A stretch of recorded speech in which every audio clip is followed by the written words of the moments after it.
మధ్యన గుర్తుంది కదా, ఒక అమ్మాయి ఉత్తరప్రదేశ్ అదే నార్త్ ఇండియాకి సంబంధించినటువంటి అమ్మాయి పాకిస్తాన్ వెళ్ళి అక్కడ ఐఎస్ఐ వాళ్ళతో డీలింగ్ పెట్టుకుని తర్వాత భారతదేశంలోని ఇన్ఫ్లుయెన్సర్స్ దగ్గరకు వచ్చి వాళ్ళకి కన్విన్సింగ్, అంటే పాకిస్తాన్ అద్భుతమైందని, అక్కడ హిందువులంతా అద్భుతంగా ఉన్నారని, అదే భారతదేశంలోనే ముస్లింలకు ఇంక ఇబ్బందులు ఎదురవుతున్నాయి అన్నటువంటి కోణంలో తమ చేతిలో ఉన్నటువంటి సబ్స్క్రైబర్లందరినీ మోసం చేస్తూ సాగించినటువంటి నాటకం. దాని వెనకాల ఐఎస్ఐ పాత్ర ఉందని తేలడం, అరెస్టులు జరిగినటువంటివి ఉన్నాయి కదా.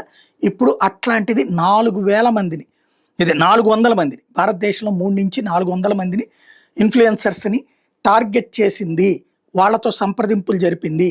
వాళ్ళలో కొంతమందికి డబ్బులు, కొంతమందికి హనీ ట్రాప్స్, అమ్మాయిల్ని సప్లై చేయడం లాగా చేసుకొచ్చింది అన్నటువంటి విషయం ఇప్పుడు మన దర్యాప్తు సంస్థలు తెలుస్తూనే ఒక యూట్యూబర్ వసీం అక్రమ్ని అరెస్ట్ చేయడంతో ఈ కేసు కాస్త కొత్త మలుపులు తిరుగుతున్నది.